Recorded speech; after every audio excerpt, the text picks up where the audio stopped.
Tuesday nights are the best night of the week. We've been talking about that now for a full year because tonight, welcome to the Wise Guys, Dave McCann, Blaine Fowler. Tonight we start the second season of the show. This is episode 53. Can you believe that? Episode 1 of season 2 of the Wise Guys. So thanks for hanging with us. Go to YouTube and subscribe. We're also on Facebook and Twitch, ysguys.com.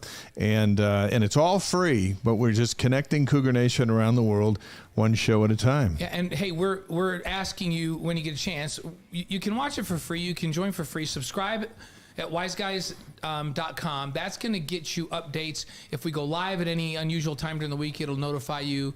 But it'll also, you can get links to clips and things that you'll have interest in via email if you join, and that's all free.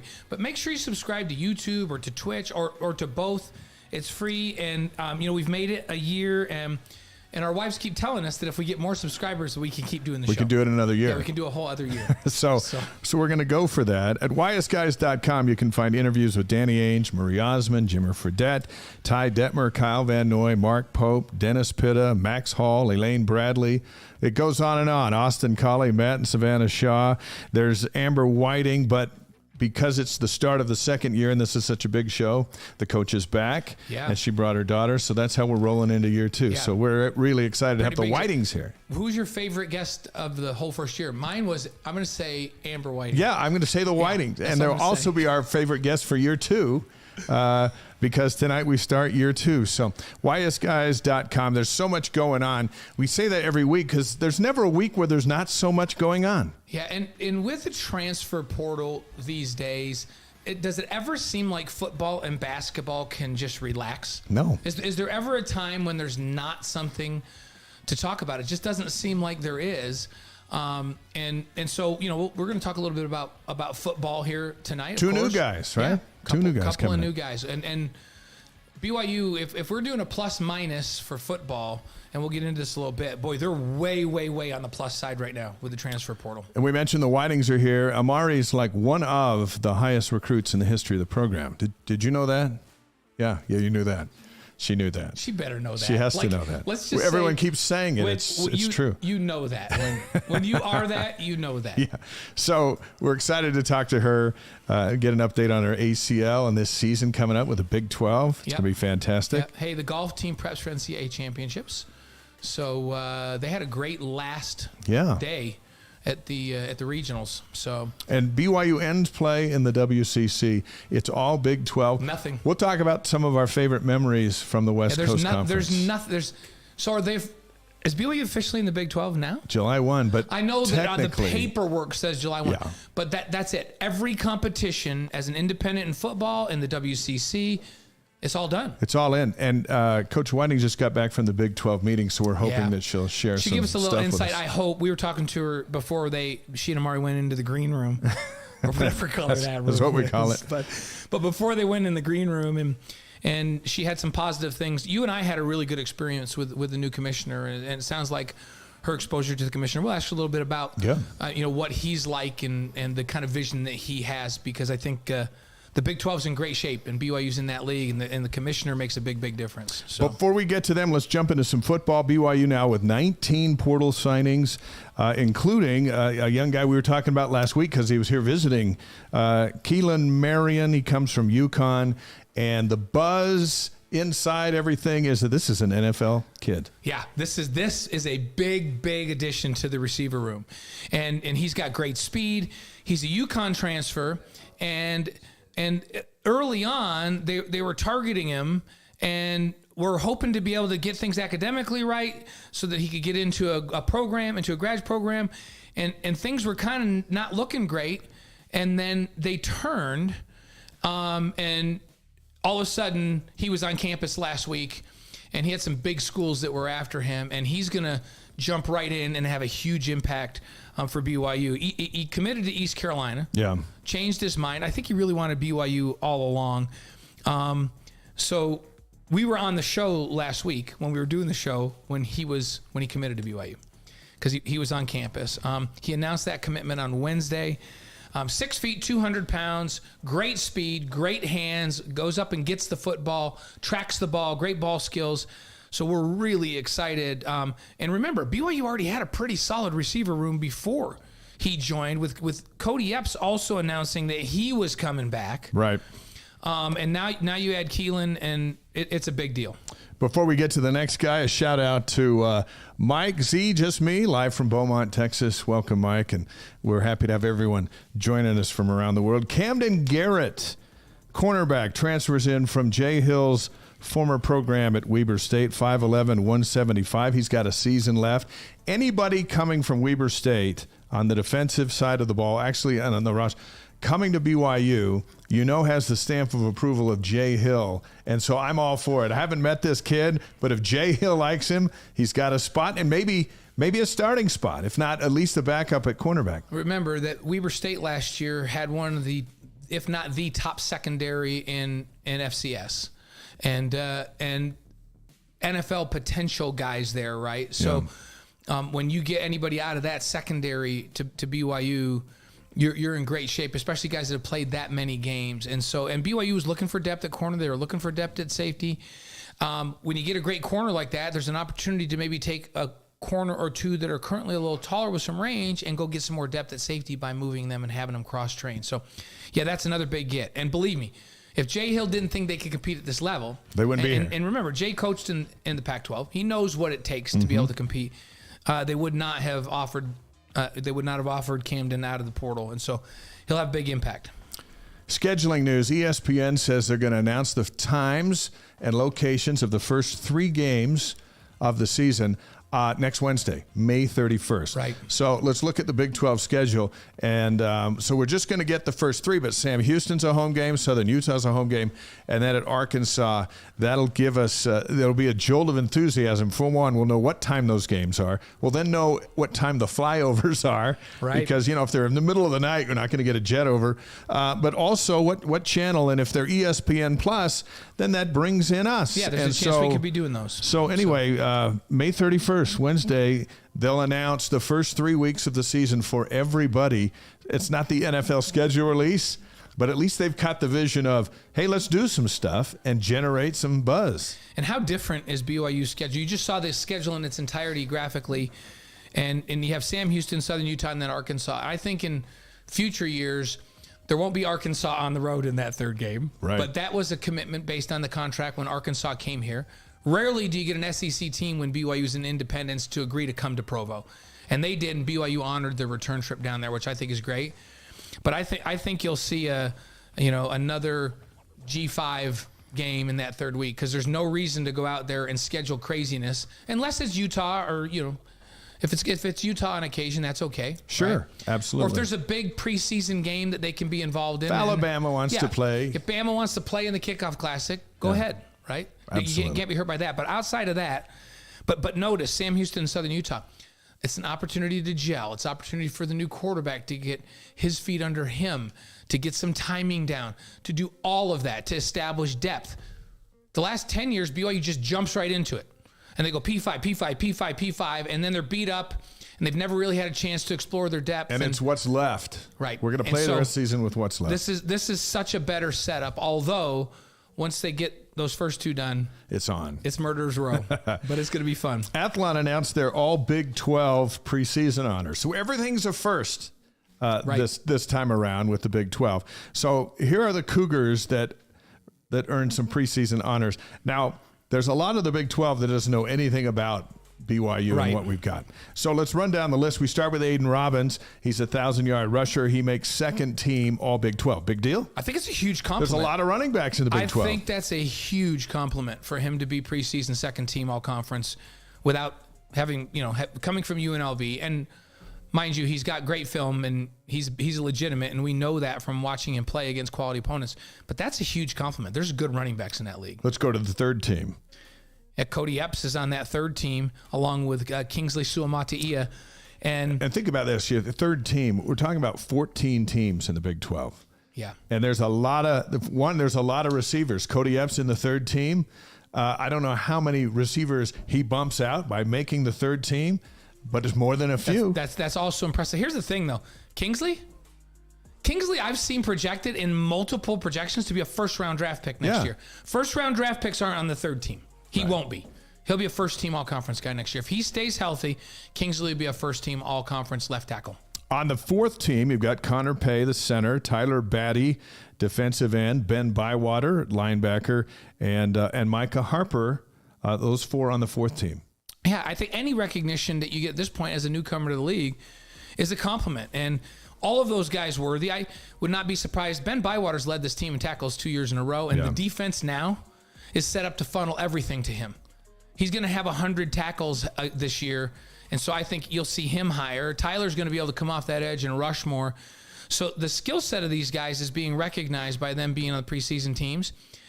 But especially on the defensive side of the ball, they haven't seen Tyler Batty or Ben Bywater or even Micah Harper at that strong safety play in this new defense, which is way more aggressive. So their numbers, I think, will be significantly better than they've been in the past, and they're basing this fourth team on what their numbers have been in the past. Hobbs Nyberg, fourth team, as a punt returner. Yeah, and that's cool. And Hobbs is going to get quite a bit of play in slot receiver this year. He's now up in the where he'll be in that rotation at inside receiver.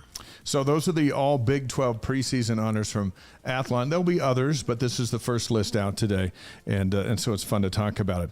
Overall records, College Football Report put something out. The overall records of the 2020s. So, and remember, we started 2020 with COVID. That was the COVID season, right? Right. 2021, 22, and we're getting ready for 23. So number one, the overall record belongs to Georgia at 37-3. Yeah, no kidding. Alabama's number two, you figure, at 37-4. Those are two not surprises. Yeah, I think the wins and losses are against each other. Cincinnati of the Big 12 in at 31-6. Clemson at 31-8. Yeah, and then you got Notre Dame. Yeah, and I think Cincinnati is one that I didn't think of. Like, if you would have just said to me, hey, name the top 10 programs in college football in terms of wins for the last 10 years, I don't know what I would have thought. I wouldn't have thought of Cincinnati, but they've been phenomenal. They've been in the college football playoff. Yeah. And so very deserving and great record. You always think of Clemson, Georgia, not in that order. You think of Georgia, Alabama, Clemson in that order. And then you throw Ohio State in there. They're right at number 6 at 29-5. So Notre Dame actually surprised me that they're 30-8. Yeah. And they play a pretty good schedule every year, right? So Notre Dame's at 5th, Ohio State's at 6 at 29-5, Notre Dame at 30-8. Hey, look who's number 7. I actually was surprised by this. Did you go, what? Yeah. That's why I said, we're talking about this on the show. 29-9. BYU at number 7. The 7th best overall record in college football since the start of 2020. We're counting the 2020 season. And when you count their 2022 Pac-12 championship or 2021 yeah, Pac-12 they championship, they did get that. Right behind BYU, there's Michigan at 27-7, then Oklahoma State, and Big 12? number 10 Oklahoma of the Big 12. But BYU sitting there at number 7 over the last since 2020. Isn't that amazing? 3 seasons. Yeah, and Utah's not in the top 10. No. So we'll just leave that at that. Here's another one that's interesting. At Super West Sports tweeted an interesting stat. The most touchdowns in the last 10 years. Most touchdowns since 2013. Let's just take a look back a decade, right? And you got Oregon, number 1. This is teams in the West. Mm-hmm. Oregon, number 1 with 430, and that's number 4 nationally. Right, because I think we could talk about the same team. I think Bama, Georgia, Clemson are probably 1, 2, 3, and then Oregon's 4, right? No, actually, I think Oklahoma might be in that top 3. Then you got Boise State at 384. Mm-hmm. And then BYU, number 3, 372, followed by Washington at 342, and then UCLA. So those are the top 5. Yeah, that's impressive. In the last 10 years, scoring touchdowns here in the West. Yeah, that's BYU. And BYU's been a little up and down defensively. I expect them to be really good this next year defensively. Yeah. But if they can keep it rolling offensively, you know what the key to that is? Good quarterback play year after year. And BYU hopefully has their 3rd NFL quarterback in a row that's going to suit up this fall. Right. They've had back-to-back quarterbacks drafted. And we had Jake Retzlaff on BYU Sports Nation the other day. Mm-hmm. He thinks he's going to be the 4th, and he just might be. He could be. He's in a system that produces NFL quarterbacks. Yep. And he was the top junior college quarterback in the country last year. Some key dates before we get the Whitings in here. July 1st, BYU joins the Big 12. Later that day, Journey rocks Stadium of Fire. It's going to be awesome. And you're hosting, right? Yeah, I've got some of that stuff, which will be good. You going to hang with Journey back there? I will do some hanging with Journey. Can I come back with you? Yeah. I might even come on stage and sing Faithfully instead of their singer. Okay, I and don't. then everyone would leave. I do not need to hear that. That would never happen. July 12th and 13th, Big 12 Media Days in Arlington, Texas. Mm-hmm. And then NFL Rookies Report on the 18th. That means Hall, Nakua, Freeland, and all the free agent signees going into camp for BYU. That's right. And then how about July 25th when we start our first After Further Review? The first episode will be 11 weeks from tonight. It'll be our 10th season of After Further Review. That's how close we are to football, 11 weeks. That's not that long. It's kind of fun. And when we look to that, once that gets going, then it seems like there's news all year long, but once that gets going, there's news then big time every week. Somebody twisted an ankle or had their nails done. No, that's not the kind of news. Everything. Every day there's something. Done, that's good. That's good. So August 3rd, the Jets and Zach Wilson will line up against the Browns and Sione Takitaki in the NFL Hall of Fame game. So that'll be the kickoff of the NFL season. The only good thing about that game is that once it comes on, it's on NBC. Once it's on, then football's on every single week until the Super Bowl. Yeah. College, pro, whatever. Yep. But it has to show up, and it happens to show up in the Hall of Fame game. That's why I watch, even though after 2 minutes, there's no one that you've ever recognized on the field. Right. And last year, we would have said early in the season, well, the Jets are playing, but we're not going to see much of Zach because he's their starter. But now with Rodgers there, Zach could play a lot of snaps in that game. And he should. And Sione's coming back from an injury, so Sione will probably play a lot of snaps. So we'll see a couple of BYU guys with a lot of snaps in that game. That'll be fun. Just around the corner, August 3rd. And then, of course, September 2nd, Sam Houston at BYU. All right. Are we ready for the Whitings? Yeah. I think everyone's ready. Come on in. Who's going where? Come on in. Coach is over there. Amber's going here? Amari's over here. Okay. Our guests tonight represent the present and the future of women's basketball at BYU. Well, and the past. And the past. Amber Whiting just finished her first season as the Cougars head coach, and her daughter Amari is a 4-star guard who will suit up for BYU this winter. Put those headsets on. Welcome to the Wise Guys. Coach, welcome back. Thank you. Is it, do you feel like, and then DJ's going to hit their mics. We'll be ready. DJ's going to pod Does you it up. feel extra special to know this is the first show of the second year of this show, and the two of you are headliners? Yeah, I didn't realize that. It's crazy. And that Amber was our favorite guest for the first year. Yeah, you have to we say established that earlier. Giving you the eyes. And does it feel like... Trent told me, was that your best show? I'm like, it was our best show, Trent. So. Do you feel like you've been here a long time? I mean, it's just one season, but it seems like it was more than that. Yeah, no, I got the job May 20th. Yeah. And so somebody was just talking to me today, and I've had it for a year, and it just is like that year, snap, and it's gone. She got the job on my birthday. I'm going to remember from this point forward that she became the head coach on my birthday. Your birthday was last week? Yeah. I didn't wish you happy birthday. Happy birthday. That's okay. I don't. Must have skipped by me. I'm downplaying. I've been going backwards for a few years. Yeah. Like every year, how old are you? I'm a year younger. Amari, what does it mean to be a 4-star recruit? What's that feel like? Feels pretty normal, I'd say. Because you're always a 4-star, or it's just normal meaning it's just nothing's different? No, nothing's different. I mean, I'm just playing basketball, and I don't really see myself as a 4-star. I just see myself as a basketball player. So does it bring any added pressure early? I would say so, yeah. But I mean, at the end of the day, I'm just playing the sport I love. So. So for mom and coach, you've got a 4-star recruit here, but this was also a really good, deep recruiting class. Arguably, I'm not even gonna say arguably, it's the best recruiting class BYU's ever signed, and so how do you keep the right pressure on this group to perform because of their talent, but not too much pressure that they play tight? That's kind of a balancing act. What do you do to keep this really talented group in the right headspace? Well, first of all, you don't talk about it, right? Like, you don't add that pressure onto them. I think they're the type of kids, they all have a common thread for me. They all like to play defense. They all like to get after it, and they all love basketball, and they all play for the right reasons.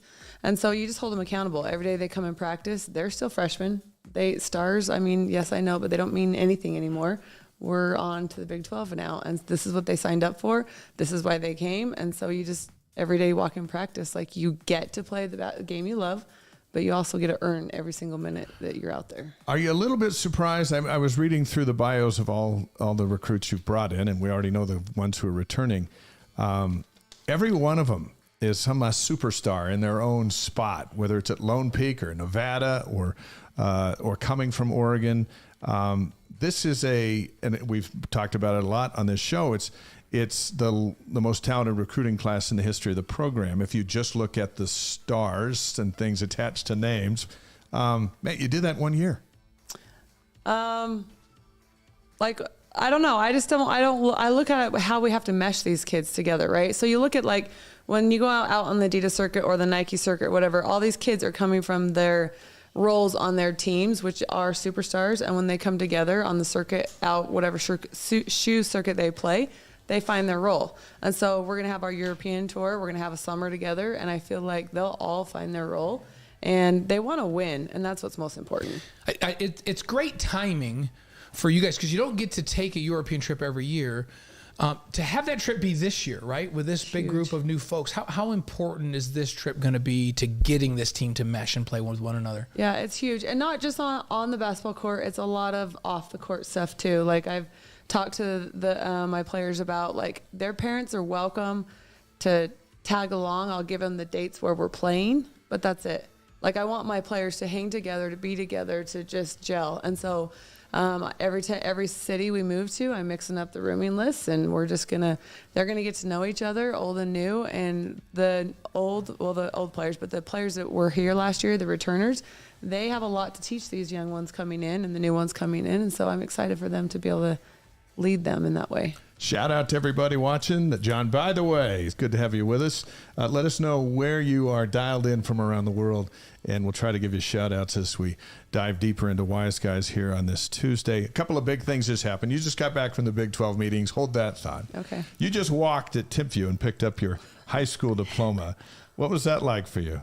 I mean, most of your stuff was in Idaho, but you finished at Timpview. Yeah. It was pretty fun, I would say. I mean, I didn't think that I would even walk just because I was already at BYU, but you got to walk. You got to go back. It felt kind of good to just like close my high school book and actually be able to just move on now and know that, it's time to work. So you graduated and walked with graduation, but you were enrolled at BYU in January, right? So that you could work out with the team and work with the trainers and do all of that. How did that work?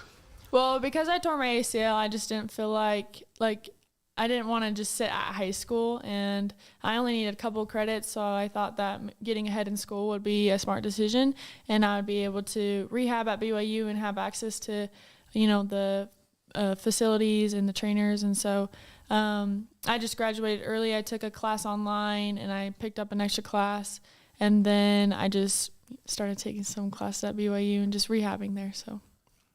All right, we're going to ask you about your knee in a minute. Yeah. Let's go back to these Big 12 meetings. Welcome back, by the way. Yeah. So you're in paradise with your family, having a great vacation, and then go from there right to the fire of the Big 12. What were you most impressed about in your meetings? Well, the commissioner let out, and he is very inspirational and has a really forward-thinking type of way. I was excited. Well, and I was a little bit like hesitant, like you're in this room of all these, because it was a men's and women's coaches to see, right? Yeah. But then I started to realize like there's 6 new coaches on the women's side that have never coached in the Big 12.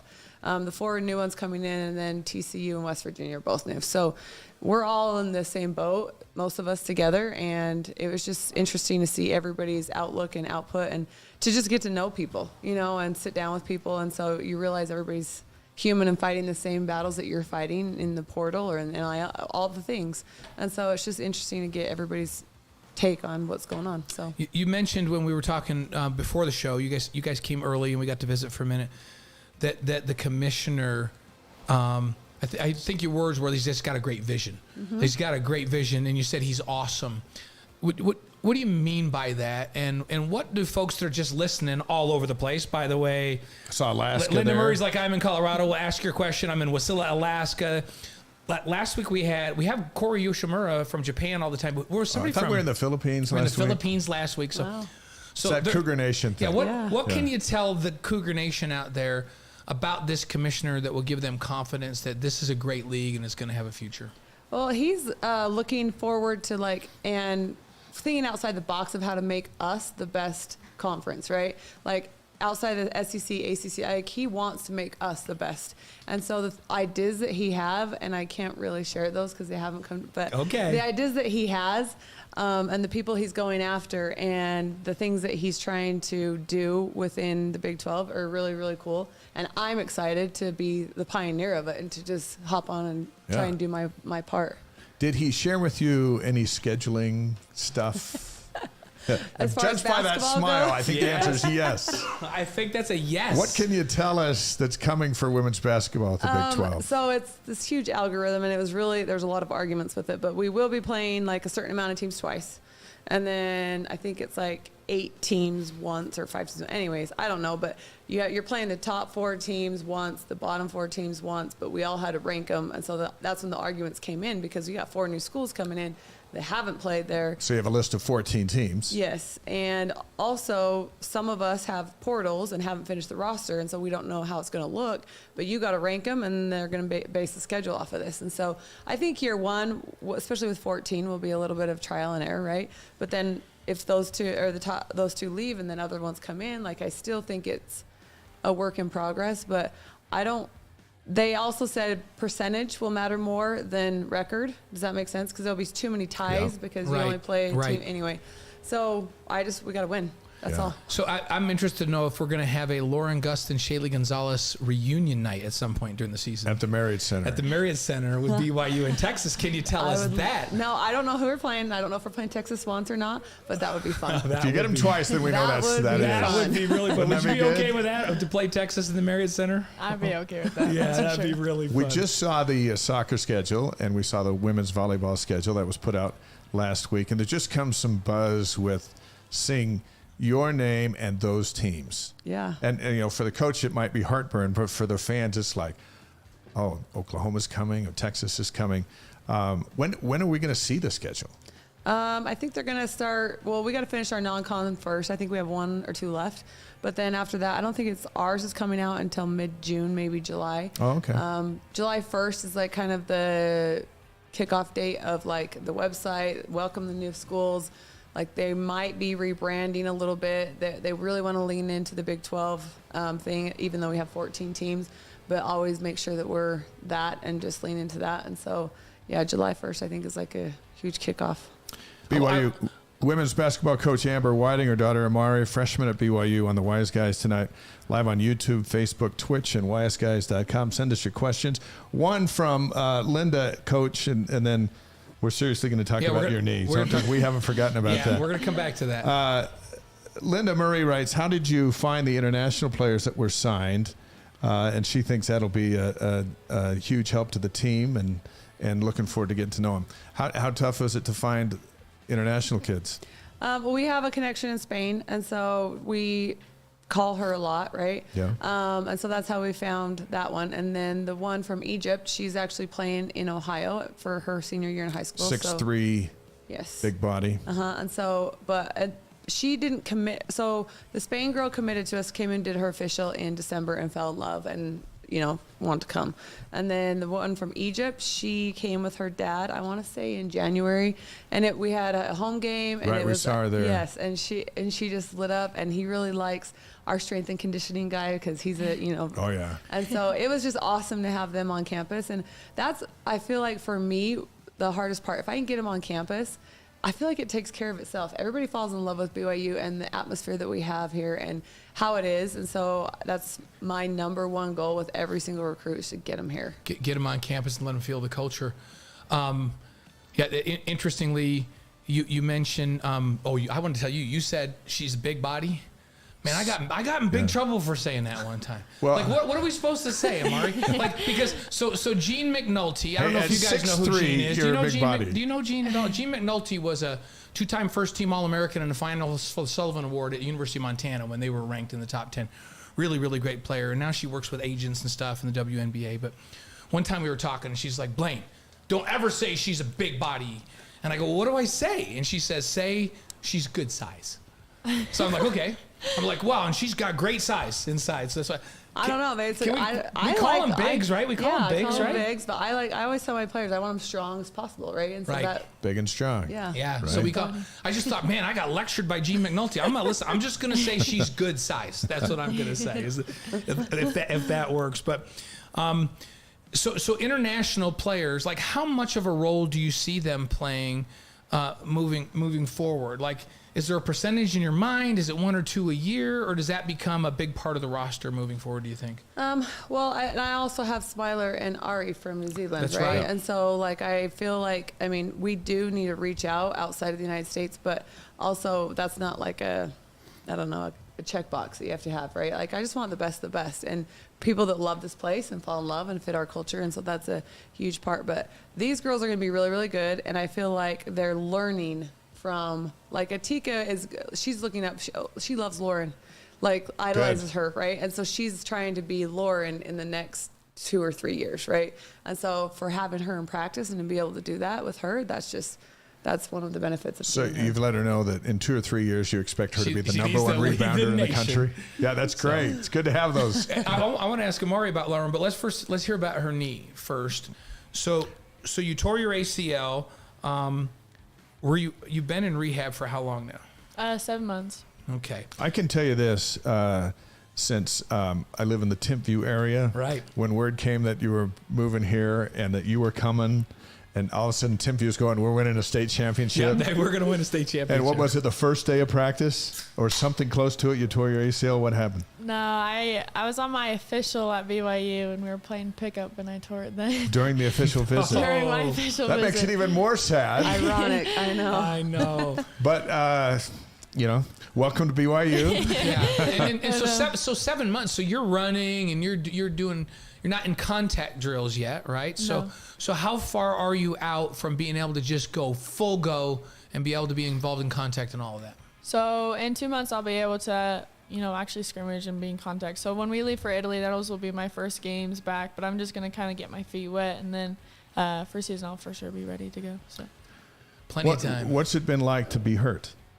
It's definitely been different. I feel like I've had to mentally become stronger and just kind of find other ways I guess to be happy. It sounds like kind of dumb, but No, it's real life. Yeah. It's what we all deal with. Yeah. Yeah, like I feel like basketball is just like something that I was able to just, like if I'm stressed, go hoop. If I'm mad, go hoop. Like it just is something like an escape for me. And so when I didn't have that, I just kind of had to rely on other things and realize, okay, I'm Amari Whiting, but I'm also, not only just a basketball player, like I can be myself without basketball.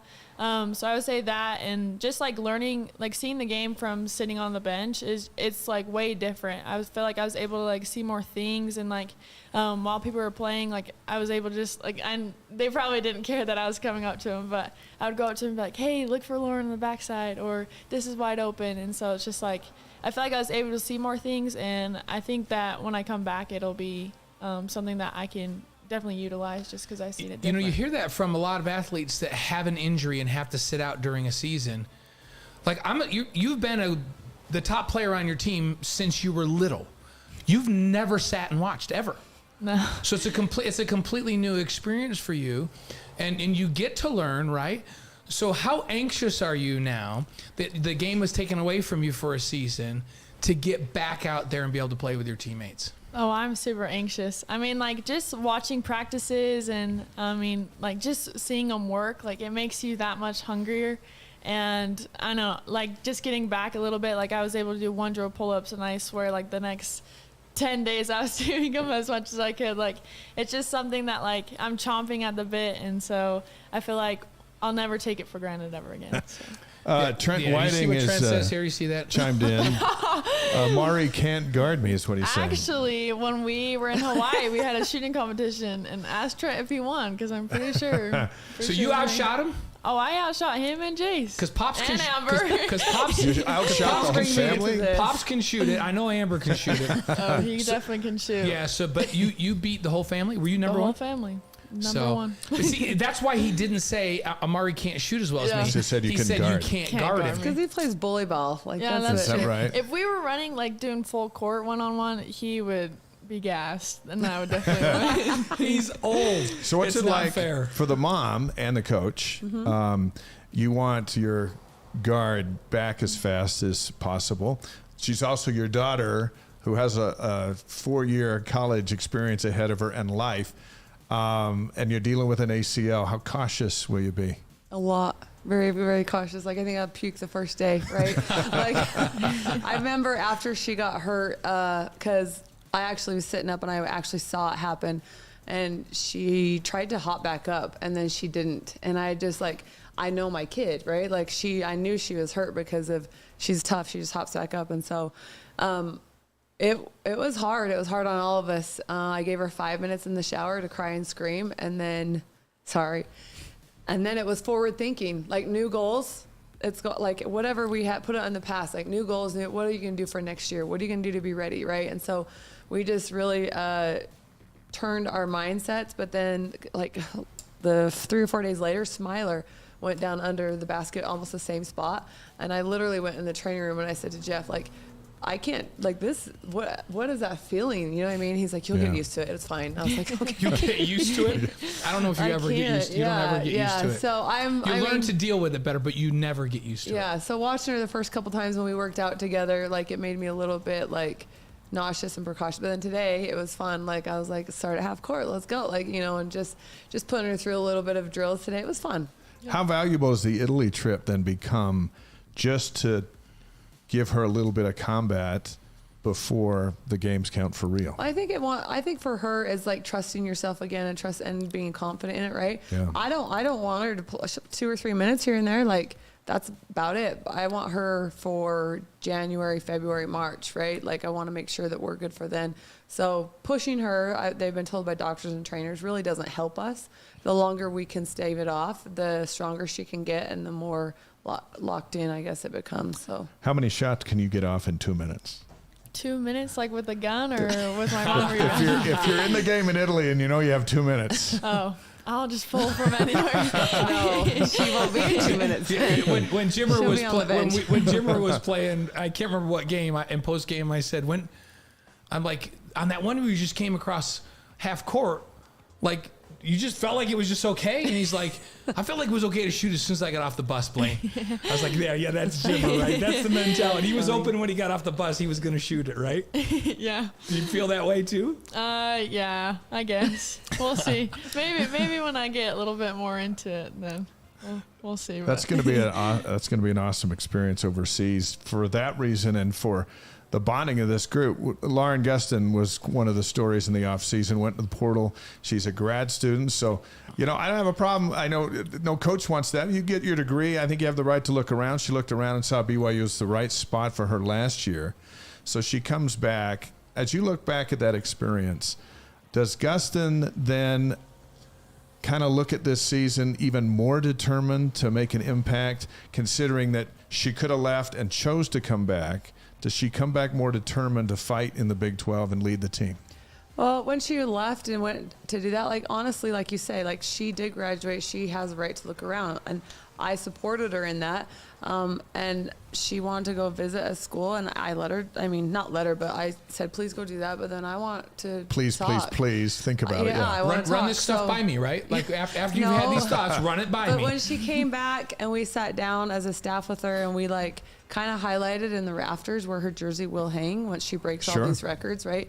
She will always be remembered at BYU, and this is her legacy. And this is, I remember last year, the first of the year, she talked about being able to play Texas, right? Mm-hmm. And being able to be our face going into the Big 12. And she sat right here where Amari is and talked about taking on Shaylee at the Marriott Center in a Texas game. She's excited about it, right? And so I just reminded her about that, but I also reminded her, like, everything that we've been through this year and her growth and how much I want her to support her. So her leaving, she might not mean as much to another team as she means to us, if that makes sense. Mm-hmm. And she's like our solid, like, we need her, her screens, her rebounding, her scoring, like everything that she grew in last year is going to be amplified even that much more, having more pieces around her. Yeah, she's an engine. Amara, I was going to ask you, we're talking about you as a shooter. You're not just a shooter, you're a scorer. But as a shooter, how important is it to have someone like Lauren inside rebounding, getting the ball out so you guys can get out and transition, getting offensive boards and putbacks? How important is it to have that as a piece of the team that you're playing on? It's very important. Like, obviously, I don't want to have to go do that by myself. I mean, like, just having Lauren, when I think about it, I just get chills. Like, she is, like, one of the best, if not the best, like, bigs you can get out there. And so, like, I just saw how she helped last season, the season before that, and I think, like, she'll even have a bigger role coming into this next season. And so, I mean, it's a guard stream, that's for sure. So, does it give you confidence when you have a dominant rebounder? And we'll talk a little bit about this last year's team and the outside shooting you've brought in for this. But it's, I would think that it's like, hey, I can shoot this, and if I miss, it's going to come back out. It's going to come back out to me or this player, as opposed to a one and done. Well, I mean, I hope it doesn't always come back out to me. I hope she goes up and finishes herself, because she's awesome at that too. But yeah, it gives me a lot of confidence. I mean, like, it makes you feel like you have more freedom. Yeah. And I think the whole team we all respect her. I mean, she does the dirty work and we like it. So yeah, and it's not just about the rebound. You mentioned all those other things, Amber, with the way she sets screens and the way she defends, and like, she does a lot of little things that make a huge difference in a game. And there were games this last year, a couple that we called, where I'm just like, is she going to get every rebound in this game? Like, I was like, she's not going to let anybody else get a rebound. We'd go a period of 4 or 5 minutes. I'm like, she's getting every rebound. That's it. She's going to go for 40 this game. Well, and outside of her rebounding, like, she has a nose for the ball, right? So that's what sets her up. But, like, if you ever watch her when the guards drive, when Nani drives, Nani's made some really nice passes to her. She relocates very good. And so some of my favorite, the shovel scoop or the pocket pass, she just is there to get it because she's always in the right spot. So that's what's exciting too. And she's Nani has kind of gotten lost a little bit in the off-season buzz of in comes this class. Is Gustin coming back? Is not? And then that was the big story. But having Nani back as a junior is priceless, isn't it? Oh, yeah. She has so much experience. I mean, think about the shoes that she had to fill last year and the minutes she had to play, right? And so the growth that happened there. And so now, I mean, I talked to her, like, having the class come in, like, this is help for her. So she doesn't have to do, bring up the ball and go about the pick and roll and make sure and score 20, and, all those things. All those things. And so it will free her up a lot so she can do those things almost easier, but still have the same type of stats. And so that's what she's excited. Also, plug, why don't you get Nani and Kingsley on here? Yeah. Yes. It's a good idea. It's a good idea. That's a great idea. We were talking about him earlier. Yeah, we're going to make a note of that. Let's get that. Because we have this thing going. By the way, who are you? No, we're not going to do that. I'm not going to do that to you, Amari. I was going to say, who are you dating right now, Amari? Because we always make a big deal. Wilson. There's only one love right now. And it's the ball. Reebok, It's Wilson. We're a Nike team, aren't we? Don't we play with Nike basketball? She's dating Nike right now. We always make a big deal because there's some really, really high-level athletes that have gotten married, and we always tease about, we're recruiting their kids right now, like Nani and Kingsley's. Yes. I still think Bronson and Hillary, though. Bronson Kaufusi and Hillary Smith. 2-time All-American goaltender that's like 6'1". Oh, wow. And then Bronson, who's a National Football League defensive end at 6'9", and they're both crazy athletes. I'm like, yes, we want their kids right now. Yes, we want them. Absolutely. So. You can't start early enough. Can't start early enough. BYU women's basketball coach Amber Whiting and her daughter Amari, who's preparing for her first season at BYU, is on Wise Guys tonight. We shout out to Houston, Texas, and a variety of other places. Thank you for being with us tonight. Here's what I'm most excited about, and then you can chime in with your opinion. But outside shooting was a challenge last season for you, and so you and your staff went out to get some shooters. Amari averaged at 25.4, Kaylee Woolston 19.7, Jenna Sy 25.8. In one high school game, she made 10 3-pointers, scored 43 points. I watched her video. It's like, oh my gosh. Played 10 games at Oregon, so she has 3 years of eligibility, and you have others as well. But how about the shooters? How do you feel about the shooters that you've gone and picked up? Well, I think at the first of the season, our shooters were very timid, I would say, right? Like, I don't think that they understood. But then it became very apparent, like midway through the year, we started really harping on them to shoot the ball because they would sit girls in on Lauren 2 and 3, Right. you know what I mean? And so even driving lanes weren't open because of that, and they were hesitant to pull the trigger right. So by the end of the season, I mean, I think Emma in that San Francisco game and Smiler hit some big ones and Ari hit some big ones, right? So I feel like they started to come into it. So I have shooters returning, right? And then you add in all those other ones, you can't sit on Lauren anymore. Like she can go one-on-one. And then the driving lanes become open if they want to pinch in. Then we got kicks. Like it makes the spacing of the court become really, really big. And it's like a player's dream. And it's not, as someone like Emma with size that can go out and shoot is a big deal too, because now one of the bigs has to run out and chase her out there, and the spacing on the floor is. I felt like she developed as much as anyone last year. What about her development throughout the season? Oh, she was incredible by the end of the season. And I felt like she got used to playing on the outside and perimeter and how to work off Lauren, and they became very good at the high-low game. And I don't know if you guys remember Nani's percentages her freshman year, right? They were insane. So when she has help and doesn't have to do all of like because think of the players she was playing with her freshman year. Yes, and so then if she did, I mean, she can get out and go too and knock down some shots. Like that's a lethal. Is that what you're excited about? Yeah. I mean, I know Lauren's excited about not getting double teamed like ever again. And Amar, isn't it nice to be, if you've got great teammates? So Nani last year, we did some of the games. We talked to the other coach, and they're like, well, I'll tell you what we're going to do. We're not going to help off of Nani. So we're not going to leave her. And then we're going to pack it in against Lauren and dare other people to make shots. And then when Emma's making shots, then all of a sudden Nani gets better looks. And then games where they weren't making shots were games that went the other way. That were struggling. And so you as a scorer, how important is it to have other folks that can do this so that you don't have to be the focal point of everybody's defense? I mean, basketball gets a lot easier when everyone has to defend. I feel like you can always find a weak link or, find like something that works. Like the transition from high school to AU, like AU is my favorite just because everyone can hoop. And so everyone's got to step up and defend. And if you don't, it shows. So. Yeah, it definitely shows if you can't defend. Let's talk about defense a little bit because last year it seemed like when we talked almost a year ago, it was a little less than a year ago because you had just gotten the job and you came in and we loved that. Defense was a big theme for last year. Like, we are going to defend, right? And then shooting developed as a season. What's the theme this year? Does it start with defense again? Or do we transition? Or do we transition into a team that just goes out and outscores people? No, we have to defend because honestly, it transitions into your offense, right? You can get out and run, you get a rebound, you get a steal, and then transition starts. And so obviously we're going to always start with defense. And we did a pretty good job at certain points this year and kept a lot of teams underneath their scoring averages. But I will always defend. Like, you can't go away from that. That's my. Have you seen film of your mom? No. I'm too old. She could defend.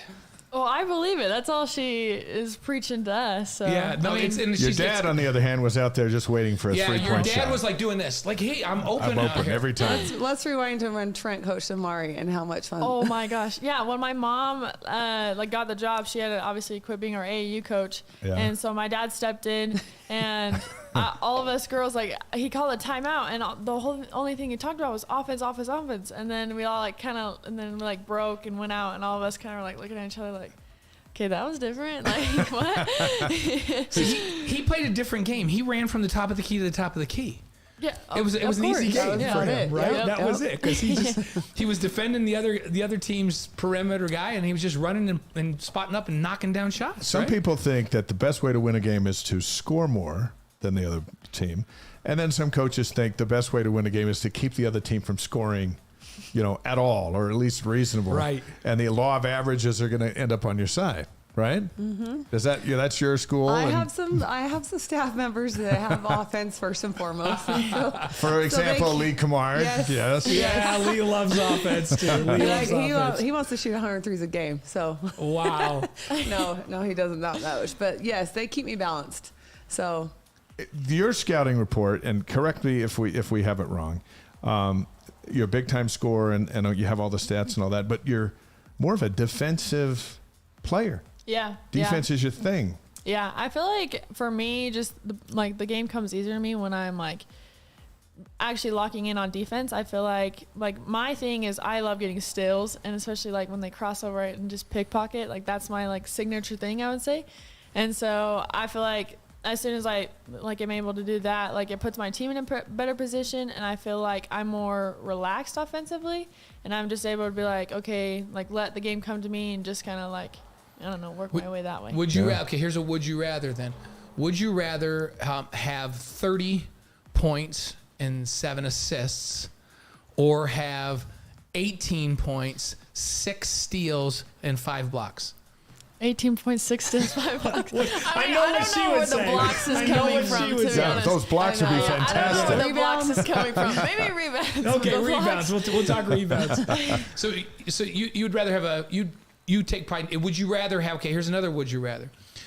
Games on the line. You guys are playing Texas and Shaley and the gang is in the Marriott Center. Games Place is on packed. the line. Would you rather have the ball in your hands, down by 1, and you make the game-winning shot? Doesn't matter what the shot is. Or would you rather be up by 1? Shaley drives and you pick her pocket on the way to the game ends with you with a play on defense. That's a good question. Which would you rather do? I'm all about winning a game, like winning the game for my team, but the second one sounds pretty good. I'm not gonna lie. Either scenario is a pretty good one. Those are Coach, good. Those are both good ones, right? Yeah. before we get to 5 questions for Amari, because we've done them with Yeah, you, we did but them we with did you bring already. back your answers, so we can no. talk about Oh that. yeah. How hard is it going to be to pick a starting 5 with this group that you've put together? Yeah, pretty hard. I don't even like going there right now because Yeah. I want to see what they did in the off season. I want to see them come back and what they've added to their games. We had player meetings with all the returners, right? Right. And these little freshmen coming in, I won't say little, but the freshmen coming in, they got to earn their stripes. And so I just want to get them out there and get going and get playing and see what happens. Like I'm excited to coach this group. I think when you talk about pressure, the pressure is more on me, of how I can find the rhythm of them and make sure that Yeah. they can play together. That's where I think the pressure is. What's the timetable of having the team here for workouts and then off to Italy? They get back June 7th, but we have camps that whole next week. Okay. And then we can start practice June 26th, but it's just like the 4-hour practice. And then we back 10 practices we leave August 14th. That's exciting. I have another one other for Amari, and I don't know. Do you guys on time schedule? Or can I ask one? Okay. So we had Jimmer here, and we had Tyler Hawes here, all-time leading scorer on the men's side, and Tyler told us that from the time he was in 7th grade, he never left the gym without making 100 free throws, ever, from 7th grade. Wow. And then we had Jimmer in, and Jimmer said, yeah, I would never leave the gym till I make 100. That's the same thing. And he goes, but I would see how many I could make in a row. And we go like, well, how many would it take you to make 100? And he goes, oh, not more than like 103 or 4. And we'd be like, okay. And then he goes, one time I made 152 in a row. Then I missed one. And then I had to make one because I couldn't leave on a miss. So I made 152 in a row, and then I missed, and then I made 150. So I was 153 of 154. Wow. So that's some serious work, Yeah. right? Yeah. And they're both 90+% career free throw shooters. And when right? the game was on the line and they were at the free throw line, it's like, great. Like we weren't even afraid to jinx them. We would just say, well, they just fouled Jim or they just fouled Tyler. Like he'll make these. Like he's just gonna make them because he's just done this so many times. What's your ritual before leaving the gym? What do you do? Well, I always finish with 10 free throws. I shoot 100, but I like break it up throughout my workout. But yeah, I finish with 10 free throws, and then I always do like a fun little shot. But I have to make it. It's got to be 3 too. Like it's got to be So like you have to 10 free throws, and you have to make all 10, right? Yeah. And then you're gonna finish with some fun shot, and it's got to be made because you can't leave on a miss, right? no, never on a miss. Okay, I like it. Free throws are terribly underrated. Yes. And they decide so many games. And when you look back over the body of the season, you see how many the team attempted, how many they made, and how many points left right there at the line. It's a wonder that every player doesn't shoot 100 in the gym every morning who really want to excel and be good. How do you grind that into their look? I can't have you at 61%. I've got to have you at 87. Well, I feel like too, I mean, we shoot free throws in practice, but I like them, like Amari said, within her workout, right? So Yeah. do a When drill. you're winded, legs are a little tired. Yes, do a drill so you're tired and you go to the line. And it's not just sitting there repetitive, go do another drill, you go back to the line. So then you're getting at your 100 free throws throughout the time. But yeah, I try to mix it up in practice where we run first and then shoot. Yeah. So then it makes it more realistic for them. Yeah. But they got to do a lot of outside of practice on their own, because when we have that many girls and that much time or whatever, There's not you enough know. hoops to go around. Yeah. Right? Yeah. So Yeah. What number are you going to wear? 1. is that what you wore in high school? Yeah. Did you get promised that when you signed by the coach?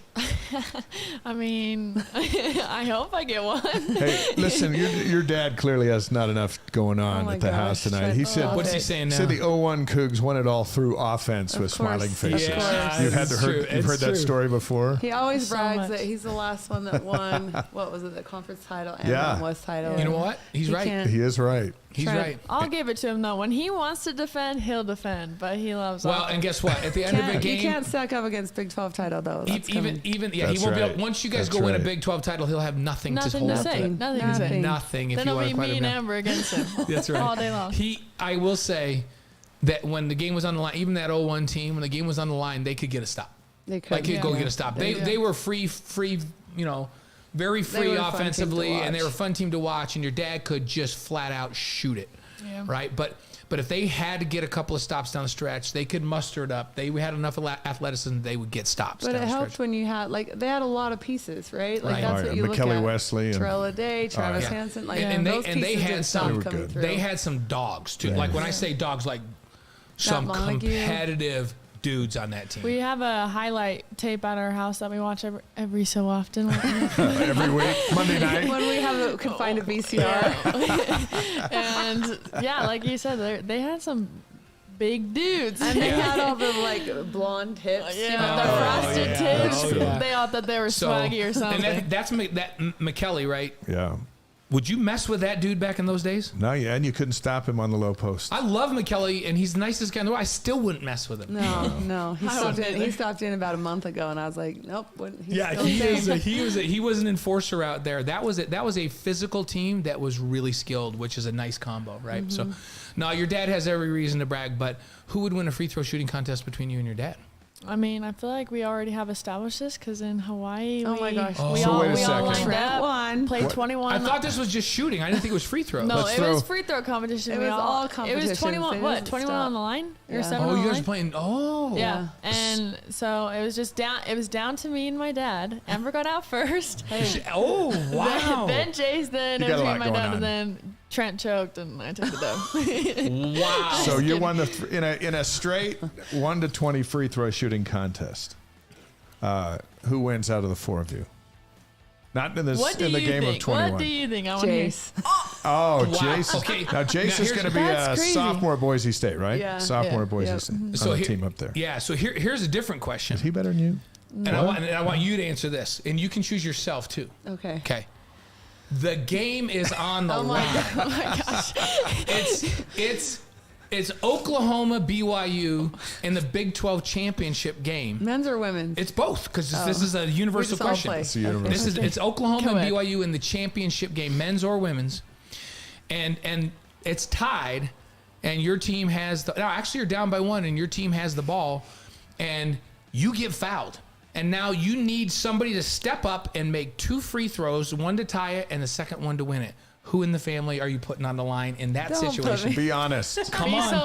so on, honest Amber. right now. Trent. You gonna put Okay, Trent on I the would say that too. Besides myself, like I believe in myself, but like You go You with put dad. Trent on the line. Put your My dad on the dad's- line. He's been through He's too lethal. many, like, tight, He's been in hard big situations. games. Italy games. Well, like back it Yeah. up. Back it up a few feet. And who wins the 3-point shooting contest? 1 to 20. Trent will get off the bench after making fun of the kids and walk out and just knock down shots. Like, he just doesn't. So I he's don't know still, why. he's still, He's still got it, and it's annoying. But it's whatever. it's good that he still has it. Who takes second? Do you take second, or does Jace? Who's the second best 3-point shooter? Oh, Trent's not the best 3-point shooter. Let's be clear. He's No. a good free throw shooter. Oh, okay. 3-point shooter, I would say it's between me and my brother. Yeah. Jace Yeah. is really, really good shooter. What Yeah. what happened to your skills in this? whole I'm thing? like the full-time rebounder. She's like the ref practice too. anymore, She's and got I'm to the break up ref, the fights. and I cook the food, and I clean the Hey, house. listen, let and me I just say, coach. if You we have have time to for free choose, throws. if we have to choose in their prime, right? Because when I do this with the boys about football, like, well, they played a different position, so they cannot compare throwing the ball to me. But when we compare, it's like, let's talk about primes, right? I'll put your mom defensively against anybody. I've never watched my mom play, to be honest. I don't even think we. I'll do put we her even defending have- anybody because she has the will to defend. Oh, I agree. I would have. She would clamp could you Jace. lock her down? Maybe not me, but she would clamp Jace. Yep. Could you lock her down? Yes, all day, every day. In my prime. In her yes. prime. No, in her prime. I'm telling you. It's a In different. her prime. It's a different game. She'd get the best perimeter offensive player and shut her down. Just I don't know. shut her man. right down. I don't know. All right, we got 5 questions You guys for like you. starting fights, huh? We're just enjoying this. Fueling This the is On our way awesome. home, we'll be arguing about So it. great to have you both here. All right, we have 5 questions for you. Well, your mom And- already answered and these, so we'll compare revisit, them, but we're we'll not going to revisit your mom's answers as we go through this. after you do yours. Rapid fire. You don't need to think about it too much. Okay. You ready? Here we go. Favorite sports movie? Glory Road. Glory Road. Your mother picked Hoosiers. Remember that? Oh, that's fire. Good job, Amber. Thanks. Okay. Your favorite singer or band? And by the way, your mom was money on this. She probably picked an old time one. I'm not gonna lie. I mean, I love a good Justin Bieber song, Rihanna, Beyonce. So, Those what's are your all favorite fine. JB song? I would say anyone. Anyone's pretty good. Nice. I didn't think she'd go with Biebs. Yeah. So is that who? We're going with the Biebs. I like Yeah, you. he's just a good singer. You know what? I okay. love You Can Go and Love Yourself because it's just a jazz guitar, one instrument, and him. And I'm like, they just killed that song with just one instrument. So Your mother went with a Notorious B.I.G. Yeah. She went with Were you Notorious surprised? Does that B.I.G.. surprise you? Not really, because she made my dad's highlight mixtape, and she had like Snoop Dogg, Notorious B.I.G., like all these fire songs. So I respect it. That was she good. picks a band. right. She picks a performer that in warm-ups might be playing at a game on the road, which I think is awesome. how she rolls. So I had so much respect for Notorious B.I.G. This next answer Yeah, this brought could- on a whole different conversation, but let's go with. She earned a tremendous amount of respect and then lost it all in one answer. So here we go. Your favorite breakfast cereal? I like Cashy Go Crunch, the peanut butter kind. Cash you go. Yeah. What is Okay. that? Is that like Captain Crunch? What are we No, even it's like talking a- about? It's like a grown- protein, like Why organic. can't you guys Yeah. have normal cereals? What did you pick? Like No, flax? like she Steel said cut steel oatmeal. cut oatmeal with honey. What's going on? that's not a breakfast cereal. Well, she Thank Totally you. breakfast She Thank said it you. was. I was looking for Captain Crunch or Lucky Charms, and she No, came no. with cut She oatmeal. came with that, and then we had a discussion as to what that even was. We growing up, we didn't have very many good cereals. I mean, the best we had was probably Cheerios, and so Yeah, Italy doesn't have sugar cereal. Italy, yeah. So Is it this was an like Italian cereal then? What did Cashew you Go say? Crunch? Yeah, what is No, that? What is it's- it? It's literally just like It's like an organic, like a like protein. protein What granola. aisle? What aisle would I find that at the? you You'll can find it find at store. Walmart. Yeah. Man, I just stepped my game up. I just stepped my game up because you know what I had I'm before I gonna came bring here? these guys some cereal. They're For, gonna actually for try. dinner, I had Frosted Flakes before I came here today. Yeah. perfect. That's Yeah. why we're. Yep. That's why That's Look, you why gotta you're that's so feel why good the with the body. questions. You gotta feel the body. Hey, I have to tell you, Kyle Van Noy and Marissa. First of all, they're nutty, but because they're like super like I think they're rubbing their kids' And hamstrings. we're recruiting with their kids calf's too, milk by to the make way. sure, But no, they're amazing people. But Kyle's like, oh, we would never feed our kids cereal. What did he say they They gave? give them protein shakes They with have spinach. protein shakes for breakfast with spinach in them. Welcome to the new day. Here's a spinach protein shake. It's like, I I'd said, go right back Kyle, to bed. one of them's one. It's like doesn't matter. So we'll deal with them later. Yeah. So okay. So So whatever that was, I I'll don't be know. honest. I didn't expect that. Oh look! I, look! See, that's the, Oh, there it that's is. the best kind. Everyone, go Cashew try it, please, and tell Cashew me. G Let me put Go everyone on Crush. real quick. This is the best cereal ever. Do you Wait a put minute. sugar on it Do you or put what? milk on it? No, you just Yeah. put some almond milk or Almond milk. milk in there. So almond milk and Almond that 10 grams of protein, I actually could eat that. See? No, it's really and it good. tastes so I honestly good. don't eat cereal. It for looks like a breakfast anymore. granola bar It's all like day. a It's little Reese's also peanut good butter if you cup. put chocolate almond milk in it, so then it's like a little peanut butter and Peanut chocolate. They butter make chocolate. that chocolate almond milk. Chocolate Yes. almond milk.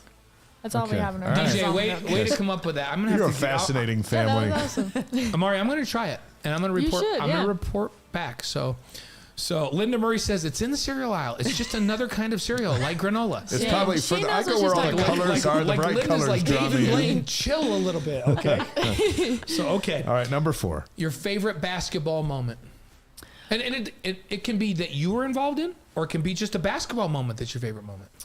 My favorite basketball moment was probably last year at state. We had gone to state every year that I went, but the first game, my first year we took like 4th, second year we took 3rd, and then this year there's like kind of like, oh, is Burley gonna win? Yada yada yada, and we won the first game, and the second game was the semis, and that was a pretty big game. We were playing Preston, and they were a really really good team.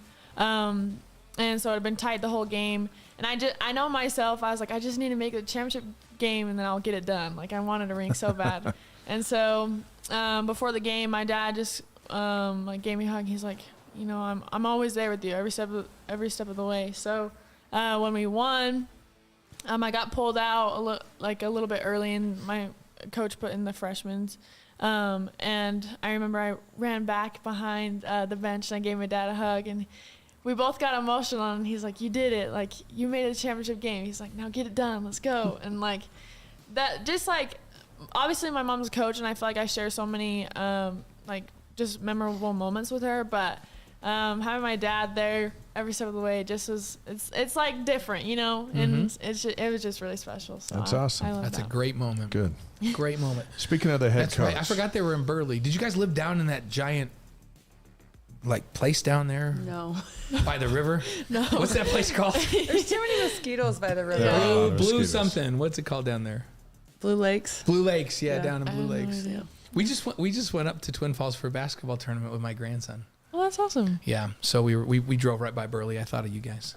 So All right, number 5. yeah, and then and this one you mentioned lots of great moments with your mom, but what Or what's with your dad. Or with your dad? No, she said she had great moments with her dad or with her mom, but this was a special moment because Right. with her dad. But what's your favorite thing about your head coach at BYU?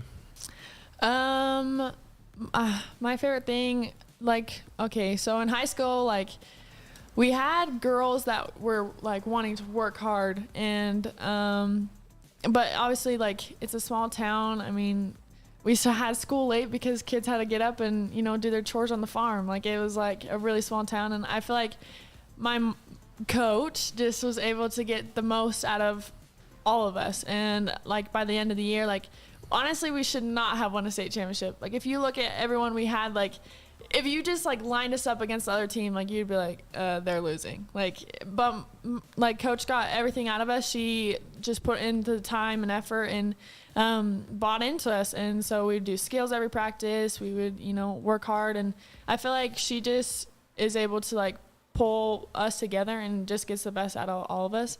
And one thing I loved is we had so much team chemistry, and I feel like that's exactly why we won, is because all of us were willing to just get on each other's backs and just go forward together hand in hand. And so that's what I love about my head coach. Is that the formula then? She doesn't call me mom, Is that by the way. as you guys don't go go there. into the Big That's right. 12? Is that the formula? Yeah, I feel like that's what we need. We need team chemistry, and I mean, we need to be all bought in. Like, you can't win if it's just one person shining every night. Like, my mom always says, it may be you, it may be her, but it's always us. So Is she pretty good about flipping the switch, or is she just the coach like 24 hours a day? no, she's pretty good at it. I mean, at first it's kind of hard just because, like, you like kind of, you know, obviously you're gonna bring it home. Like, if you have a crap practice, she's gonna go into your room and be like, hey, what the heck, you know what I mean? But I mean, we go get our nails done together every 2 weeks. Like, we do stuff like that, just like have, you know, mother bonding. Yeah. But Do you do pedicures? Because I think they're way underrated. I didn't know until. Yeah, we go. Yeah, as you should. But I did learn that you really need to shave your legs when you go to get it. Because the first time I went Yeah, your legs with shaved my right girls, and the first time I went, he brought it out. Seriously. the first time I went, That's crazy. no, It's after you guys- 7. We're after 9 on the East Yeah, Coast. it's after 9 o'clock, so it's okay now. But the first time I went with my girls and my wife, you know how they massage your leg? Yeah. She starts massaging, but there's so much hair on my leg, like it won't even massage, and it's just like this mess. And then she looked all frustrated, and she said, "Your leg's so hairy, I can't even do the massage." And so I'm like, "Okay, I will shave it the next time." So the next time we went, I shaved my legs, and we went in, and the massage went great. Then I went home and got in bed. I was like, "Whoa." That is the greatest feeling ever. Shaving legs in between the sheets. You guys have witnessed it. Like it's like it was like a revelation to me. I'm like, oh my gosh, I think I will shave my legs for the rest of my life. Well, did you shave with like a razor or like an electric? No, like, razor. Oh, okay. Just shave it so with a you're razor. down to the skin. Yes. I'm proud of you. I respect it. That's awesome. You have to. So you have to. Are you you have next? to do it. Well, no. Yeah, it looks No, like you Dave, need a pedicure. he with won't him. go for a pedicure with me because he's got. I've that, had one in my life that was awesome. No, he's got it's those. just like, He's got those snaggle you nails. know, Like he can't. He it's can't like go. I'm going in for can't go. massage if I'm going to go into Yeah. that kind of stuff. If you have the snaggle nails, you shouldn't even take your socks off. You your shouldn't. your mom's favorite Italian dish, do you know what it is? Raviata. I do like that. See, that's not what Is she that- told us. It's not what she told was? us. No. Risotto. Oh, risotto. Yeah. Risotto's good. She makes Okay. a mean risotto. Yeah, that's what she said. She made a. We're gonna have. As this will be a bonus question. We'll get you out of here. Thank you. But we asked your mom for her favorite advice from her dad, and it was don't let the highs get too high and the lows get too low. Yeah. What's your favorite quote from your folks? My mom says that a lot, so I would say that one is probably one of my favorites. And my dad always says, "Don't drink the Kool-Aid." I feel like you asked me at first, like the 4 stars and stuff like that. Like it just doesn't matter. It's just all about like who you are as a When's the person. last time you've had a glass of Kool-Aid? It is outstanding, especially if it's grape. Yeah. I don't think I've ever had Yeah, Really? I don't Never think had I've ever had Kool-Aid? Kool-Aid. Kool-Aid is like if there's kids on the side of the road and have a Kool-Aid stand, Just you should stop. stop and You give them stop 50 buying. cents and get one. Don't- Usually, like our neighborhood, we just barely bought some Otter Pops from some of the Yeah, kids. there you go. Otter That's Pops. usually Otter Pops supposed are to be good That's too. another very underrated treat. That'll get you through the Otter summer. Pops. Amber and Amari Whiting, thanks for coming. Yes. It's good to have you here. Anytime. And It's we fun. look forward to have you welcome here anytime. Welcome to Provo. Thank you. We missed you last summer, but we're not missing you anymore. So we're excited for your Italian everybody, trip. we're really excited for you guys to go. We're excited for next season, but everybody's excited for you. Everybody's excited for this basketball program. And everybody keeps coming up to Dave and I and saying, "Man, the women's sports are way better equipped to compete in the Big 12." Yeah, that's so true. we're expecting you to shine. Well, thank you. When you take the team to Italy, will you be doing all the cooking Oh no. just to show them you know how to do it? Pizza on, and you're gelato like a- every day is my vote. Pizza and gelato every day? every day. Are you gonna at least do one? Because we're you're, gonna go you're at a good cooking, cook. We're gonna go to a cooking class, but I think we're gonna go as a staff, and the girls are gonna go do something else, Yeah. like a dinner. But Giolitti's in Rome was very good, by the way. It's not far from the Trevi Fountain around the corner. Giolitti, Oh, really? Giolitti's. That's ice cream. Yeah. Yes, when you're looking at the Trevi Fountain, it's like right to It's the, like- yes, I So know. good, right? We got cinnamon good. there. Remember? Yeah. Yeah, I have to tell you, like when we were in Italy, well, every time we've been there, when we're with our kids, we'll get gelato every night, right? And then all of a sudden, the kids will be like, "Where's Dad?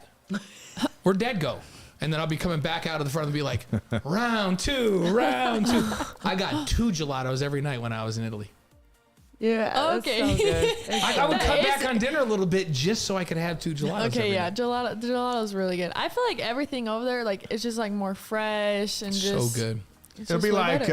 flashback for you, right? yeah. Because That'll we be live fun. there. That's Linda why I'm Murray says excited. gelato more than once a day. That's what we did too. See, that's what I'm talking about right This there. girl knows her stuff. Yes, knows she her does. stuff. Okay, all right. Thank you. Yeah. You guys, thanks so are much free for to coming go. on. It's nice to meet you.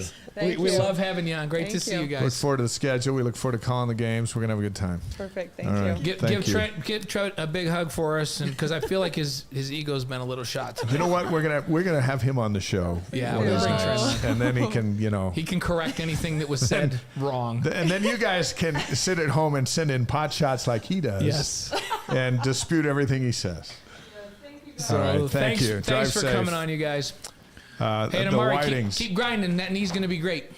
I can't think of anything better than coaching your kid or having your kid play for you at this level. So Yeah, so fun to be It's able to gonna spend. be. And we've had multiple coaches that have had a chance to coach their kids at BYU, and the ability to spend time each day is really a cool thing. It's really a blessing, and so I know that's been really, really fun to have Amari in the program since January. I'm sure it's been awesome for Amber. Next week, Gennaro Guilford is going to join us, the cornerbacks coach at BYU. As we mentioned earlier, he just picked up another player, the transfer from Weber State, and he's got Eddie Heckard, an All-American, who's already down from Weber State. So Gennaro will be here in studio. Mitch Matthews, the man who beat Nebraska, will be here June 6th. Also in June, Fesi Sataki, the receivers coach, Harvey Unga, the running backs coach, Sherry Dew, the executive VP of Deseret Management Corporation, CEO of Deseret Book, huge fan of BYU and a couple of others. So yeah. And then the next thing you know, we're into July, and all of a sudden it's all Have back you on announced us. your book yet? It's coming out this Christmas. It's gone to the printer. We'll talk about it later. But we haven't even announced it, right? No, we haven't even. I'm just going to tease it. We haven't even said that Dave has worked with Deseret Book. Yeah. And we got a book coming out. He's penned a book, and that's all we're going to say right now. It's a children's book. It's BYU football, and it's available this Christmas. Yep. And that's all we'll say. But when it comes out early, we'll talk about it. So here's everyone should own it in the free world. Everyone knows that I think Dave's, if not the best, one of the best writers I've ever known. And so, that whether that's writing a script, writing a story for the Deseret News, like you all know, if you read anything that Dave's written, he's a phenomenal writer. And you don't get to see what we get to see because he writes all the scripts for all the shows that we do. But Thank you. I would expect that this children's book's going to be phenomenal. It's going to be cool. So, I think everyone's going to want it, not just because of just how it's put together. And you know what doesn't go out of style? The alphabet never has, and BYU football. That's right. Those two coming together. Yep. So we'll keep you up to speed on that a bit later on. Let's get on to some headlines on campus. With here we are sitting at the end of May, but man, there's a lot of things going on. Start with men's golf. Yeah, men's Big golf. Week. They finished second at the regionals and advanced to the NCAA championships. Remember, you had to be in the top 6 to advance, right? And they were sitting just outside of that after a couple of rounds, and it's like, hey, don't worry about it. They're going to be just fine. And then they played a phenomenal last round, and they finished second in regionals, and they advanced to the NCAA championships. Play begins this Thursday for BYU at Greyhawk Golf Club in Arizona. It's down in Scottsdale. I've played that course. Phenomenal layout. It's great. They'll play their final round on Thursday to avoid playing Sunday. So the NCAA tournament goes through Sunday. So BYU will play the final round first. I always found that to be weird.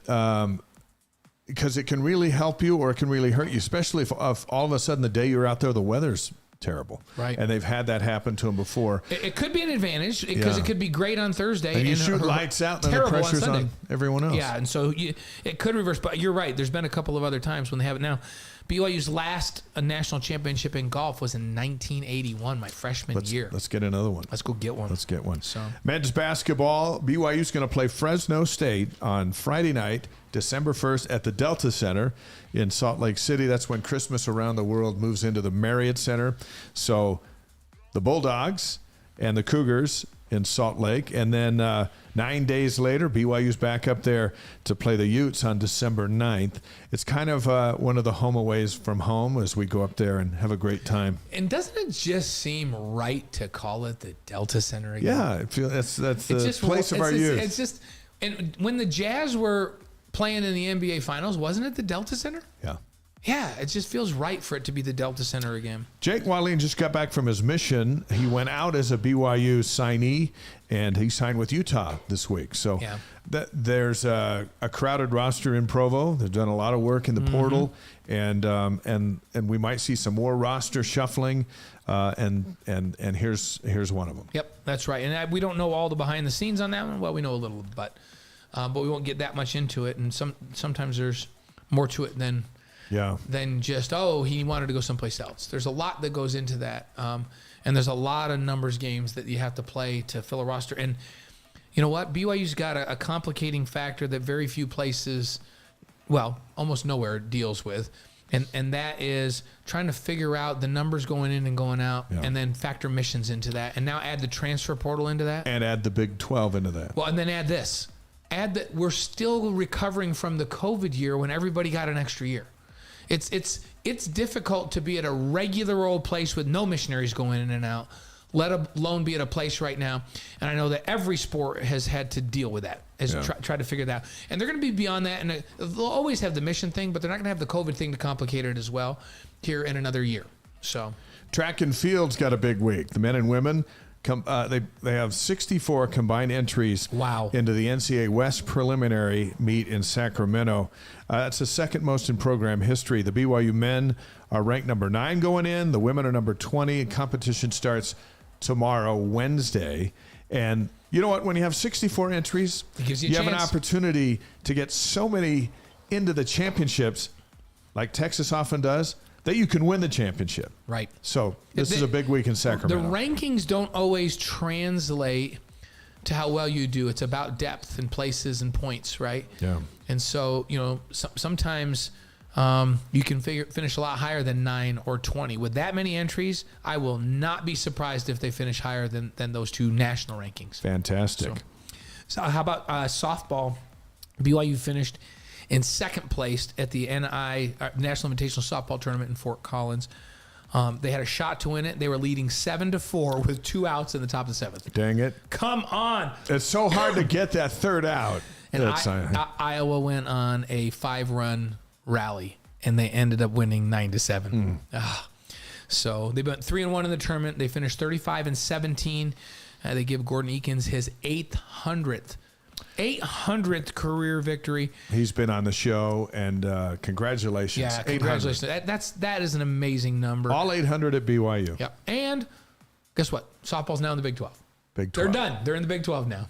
So baseball news, we congratulate departing third baseman Austin Deming, today named the WCC Co-Player of the Year. So a team that took 7th place, Co-Player of the Year. That's how good he was. He also won the league's Triple Crown. He batted .418, drove in 66 runs, hit 19 home runs. He was on Sports Nation this morning with Cole Gamble. We had a great conversation. You can see it at BYUSN.com. It looked like, at times this season, he was hitting softballs up there. It was just so easy for him. Yeah. He Anything made it in the look strike easy. zone, and he had 24 doubles. Yeah. Just all over the place. Cooper Vest, a sophomore who's going to be a big piece of the Big 12 for BYU. Second team, Gamble, relief pitcher Boston Mabius, honorable mention, and Luke Anderson, outstanding at second base, all freshman team. So Vest, Anderson, Mabius, those will be big pieces next year. Right. So the Cougs finished 24-28. Trent Pratt's first full season, because remember, he took over partway through the season last year. Yep. His first full season as head coach. Up next for them is the Big 12. Speaking of the Big 12, and I got a question for you, and we talked about it today on Sports Nation. Baseball America projects 7 Big 12 teams in their tournament. Oklahoma, Texas, West Virginia, Oklahoma State, Kansas State, TCU, and Texas Tech. The Big 12 had 7 teams in the Big Dance this last year. Oh, wow. So who has the bigger challenge, basketball or baseball? Oh.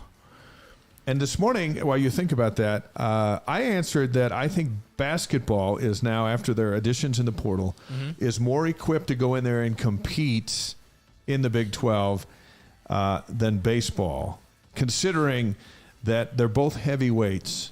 You know, you get 7 teams in the NCAA tournament in either of those 2 sports, you're dealing with something extra special. Yeah. Baseball's got a lot of work to do, I think basketball's done some good things. Yeah, I do, and I think basketball's not that far removed from being really good. Where they're an NCAA tournament team, they've been to the NCAA tournament in recent history, so it may be a little bit further. I mean, it's the best league in college baseball. It's the best league in college basketball.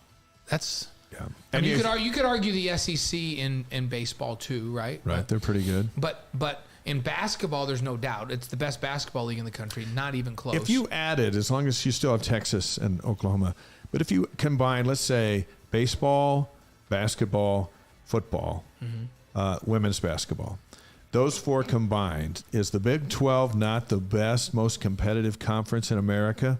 Football, you'd lean to the SEC, okay. Baseball, I think you lean to the Big 12. Basketball, you certainly lean to the Big 12, men and women. And, would you make that argument? The Big 12 is the most competitive of those in those 4 sports? I would say yes. In the country. Yeah. This is not all SEC. They got good teams, but they have 5 really good football teams, and so we'll give them that. Right.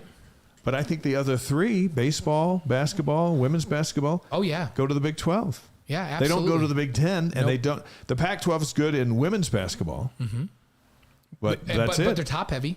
Yeah, that's it. Yep. And so, kudos to the Big 12, and they got a lot of momentum. And that's just not that we're Big 12 homers.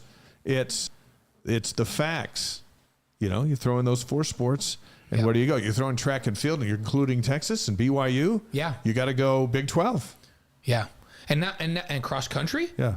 You're throwing Soccer, a women's perennial soccer? national championship contender and other Yeah. I'm telling you, and women's soccer.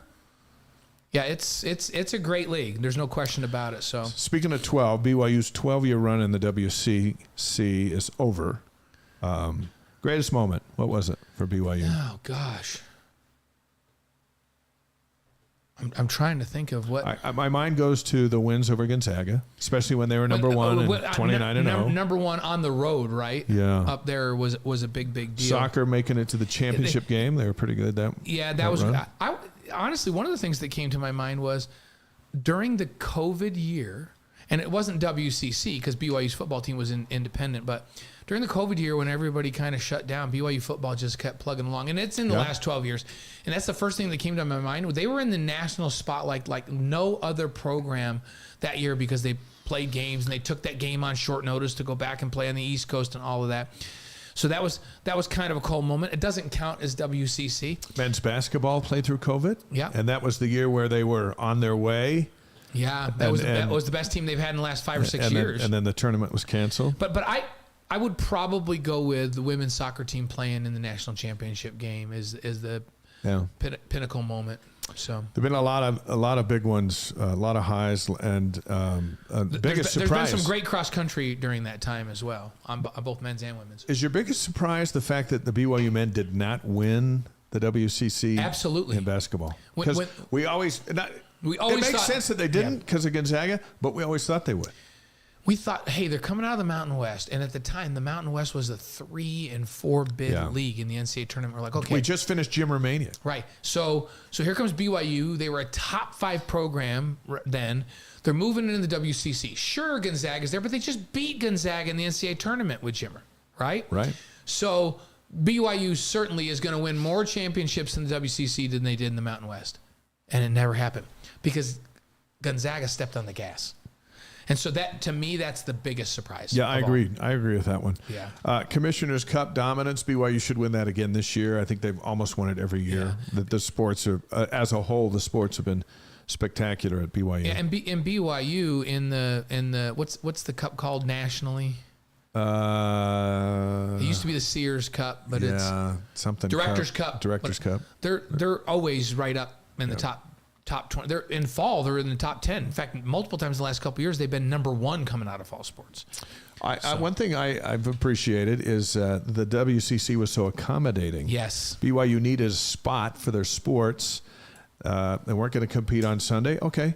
Yeah. We'll work around that. And I just thought it was spectacular. The 2 commissioners that we worked with at the WCC, the presidents of the league, they were amazing to BYU. And BYU should look back on this time in the WCC with a lot of gratitude, for sure.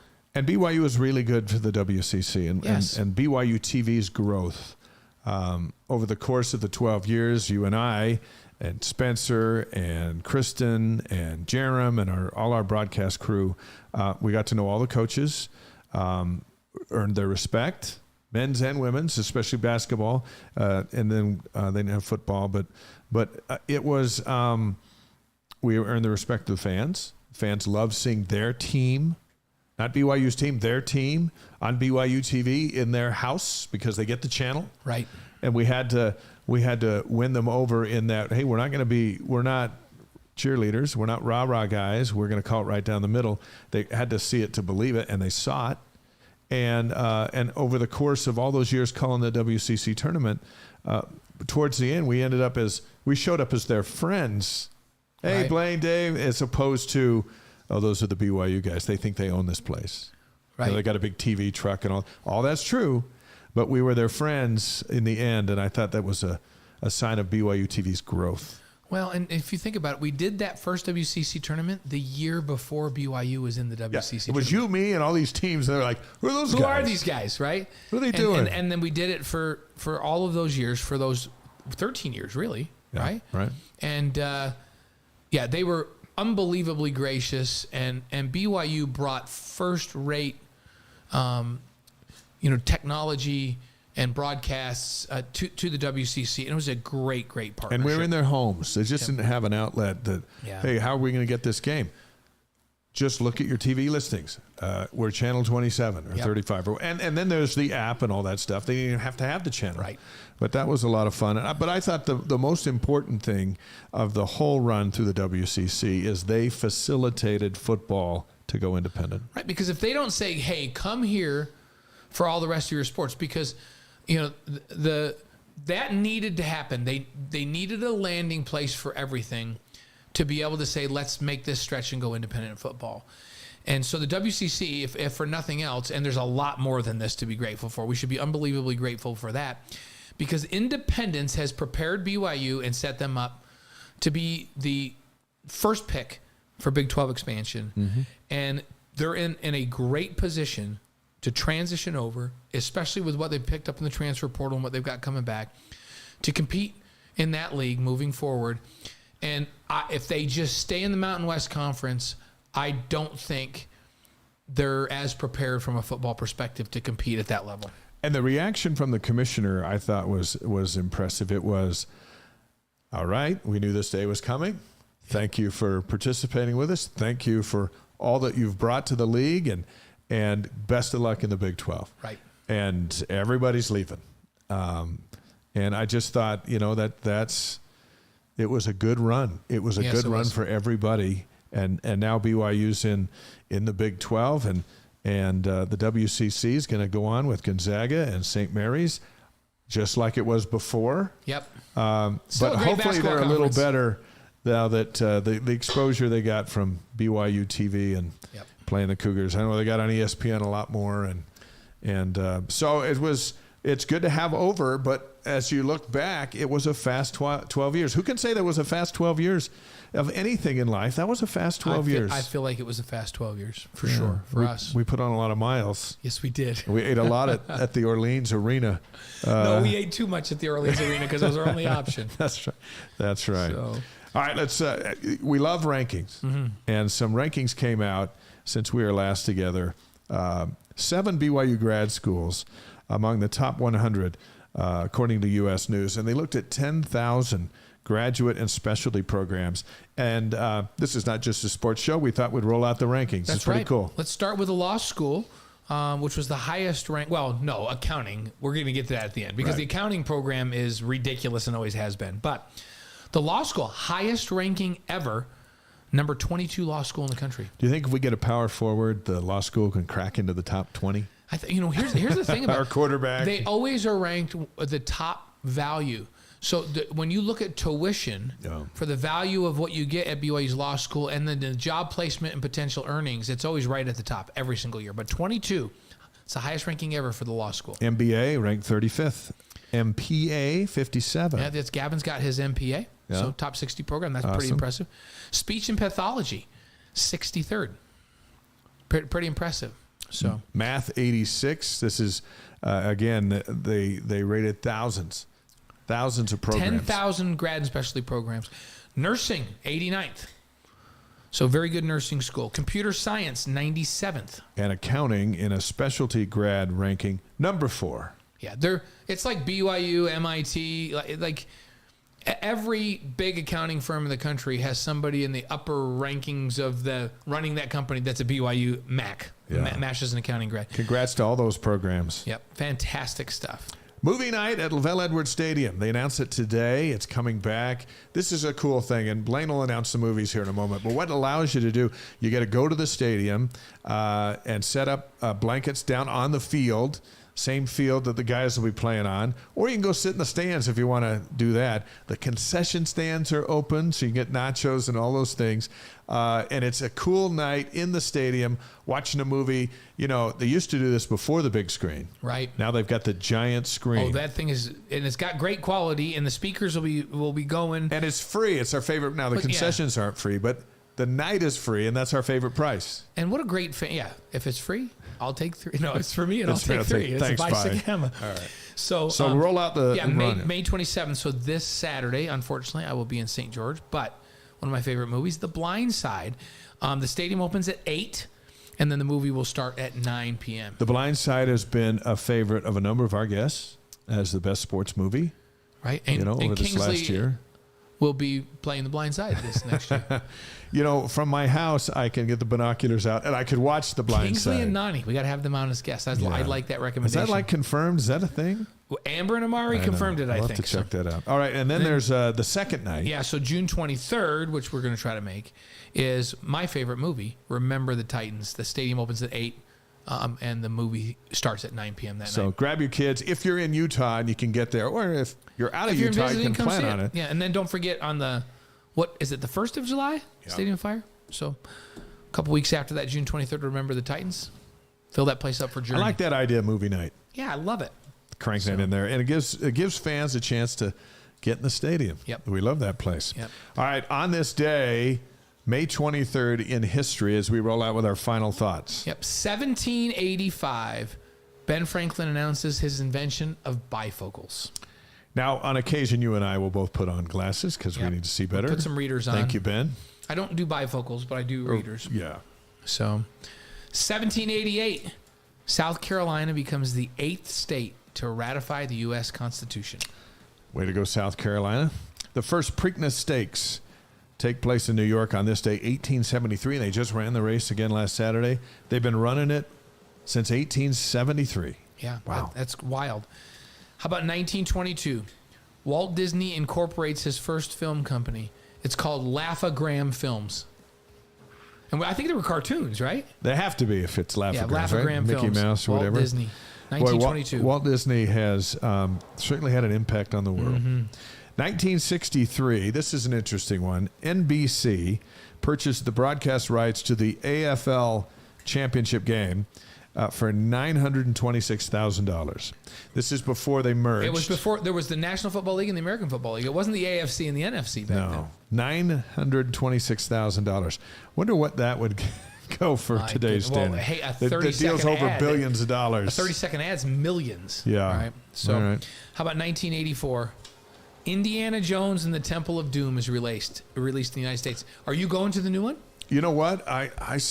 I've read some reviews and they're not that great, and I was kind of disappointed. But it's But nostalgic. I think I will. It's nostalgic. I didn't really love the last one. I thought that was a little weird. Yeah. But Diane and I watched the one with Sean Connery the other night. Still a classic. Yeah. I think that's my favorite of the group. The original's good, but I loved the one with Sean Connery. Yeah. I've just saw the coming attractions. We were just at the movies the other night, and I saw the coming attractions, and I was like, we're going to go to that one. Yeah, you have to. I think we're going to go to that. 1985 on this night, President Ronald Reagan honors Jimmy Stewart with the Presidential Medal of Freedom Award. 1985, and of course we know Jimmy Stewart from Mr. Kruger's Christmas, Right. which is a classic individual honored by President Reagan. You know what? This one I put in for you. We could use a little Ronald Reagan these days. Somebody's been posting clips of funny things that he would say from the podium. Jokes. Yeah, he could deliver a line like nobody else, and he could just bring people together. We need a little coming together, don't we? Yep. 2000. I know you put this in here for me. Oh, absolutely. Eminem releases his third studio album, the Marshall Mathers LP, and it becomes the fastest ever selling studio album. Isn't that interesting that Eminem would put that out and gone? Bam. Yep. And then he was at the Super Bowl the other day. Yeah, and right? who Couple produced years ago. Eminem? Dr. Dre. Dr. Dre. Of course he He did. discovered him. So Birthdays on May 23rd, 1060. We're going old school you because go I thought way this was back. interesting. Yeah. Philip I, known as the King of Franks, biggest hot dog consumer in France. yeah. What's the best hot dog? What do you think is? Well, the best one I've ever had. No, Dodger dogs were fine, but the Wrigley Field hot dog is is the best, bar none. I had a dog at Fenway a couple weeks ago. Was it good? So good. There's nothing like a dog. I don't know why they taste better at the ballpark and they're made in mass. And a Coke at a baseball game. See, now I will drown my hot dog in ketchup and mustard.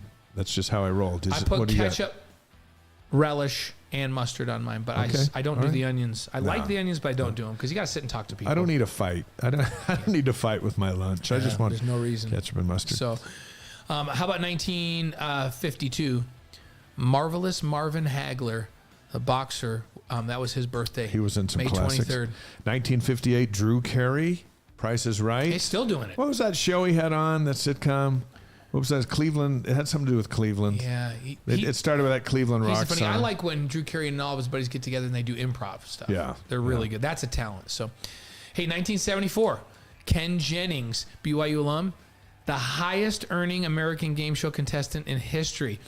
He won on 5 different game shows, including over $4.5 million on Jeopardy. Ken Jennings, 1974, May 23rd. You know what? He hosts Jeopardy now, doesn't Yeah, he? he does. I don't know if he's a full-time host, but he's doing some You know of it. what? We got to get Ken Jennings on this show.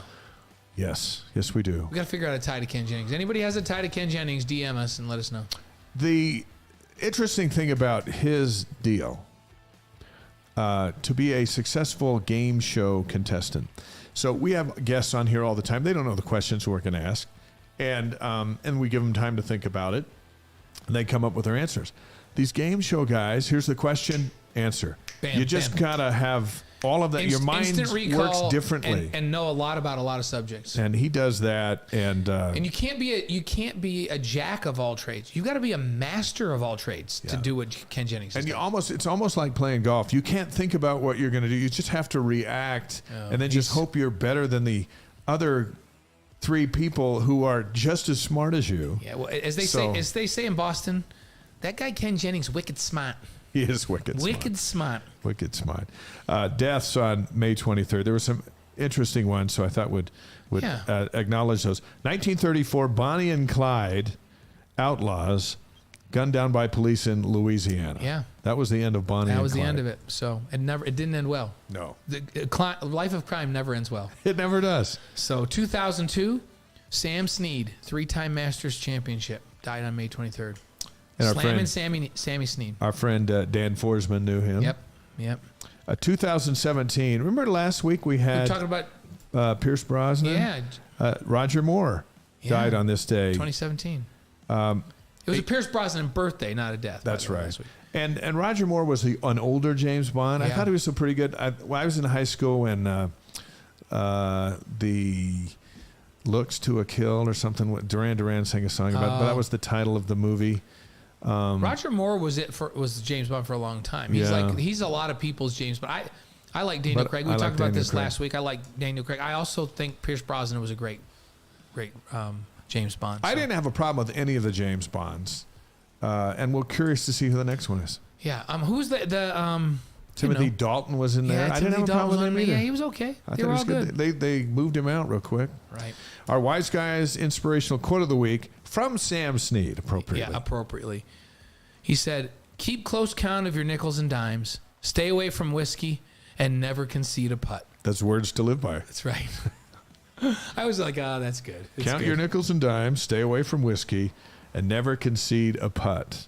We've conceded putts. Yeah, we Sam conceded. Snead was not, no, you putt that. What's Put it like out. 2 inches? Putt it out. Put it out. Yep. That's how he rolls. And save your nickels and dimes. We thank Amber and Amari Whiting. They're fantastic.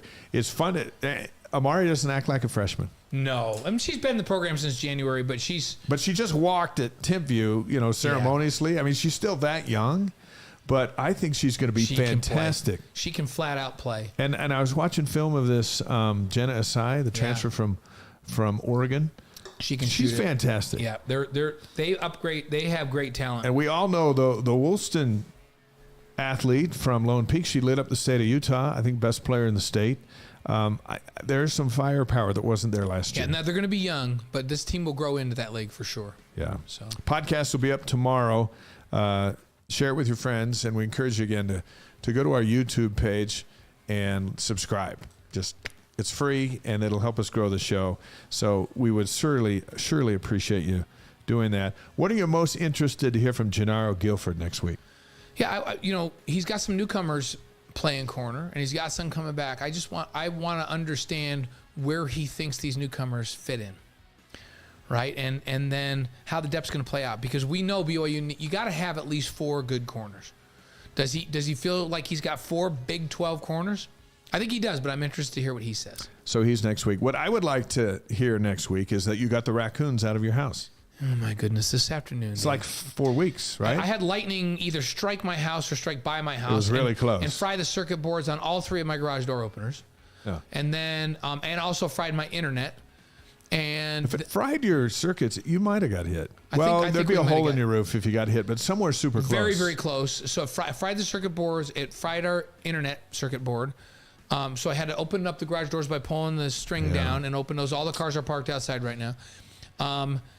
Yeah, it wasn't. And then this And all then we happened got raccoons in while the there. raccoon guys were trying to get the raccoons out of my attic and wall, which we were not successful So doing they're today. still in there tonight. They're You're going still home in there. to raccoons. We hear them scratching around, and that's a very unsettling thing. So, yeah, we got all kinds of stuff going on at our house right now, Dave. Find some music raccoons don't like, and then just play it Do you know super what? loud. Do you know what our raccoon guys said they hate? What? Back in Black by AC/DC. They do? Yeah, he said we'll put a speaker in there and How lower do it they down not and, appreciate and AC/DC? play Back in Black as loud as we can, and they don't like that. And they'll leave. And I don't know, but we think what's happened is we think the moms abandoned 1 or 2 of the babies and they can't get out. So we may So they're have to stuck inside the We wall. may have to, and we can't get to them from the attic or the outside. We may have to cut through the sheetrock in our kitchen to get into the wall to get the baby raccoons out. But how's your day going? Well, it's going better than that. Yeah. I didn't get hit by. So, hey, I didn't have lightning knock our ev- power out, and I don't have raccoons upstairs. Everybody out there, here's the good thing. Don't feel bad. We have a great life, and tomorrow's going to be better. Tomorrow is going to be better. Thank you for watching The Wise Guys. Dave McCann, Blaine Fowler. We'll be back with all new stuff next week, and Gennaro Guilford. And then you know what's after next week? The month of June. Yep, we're there. Week from tomorrow, we find the times and the locations of our first 3 football games. That'll be fun. The calendar just keeps moving. Thanks for See you listening, next everyone. week. See you.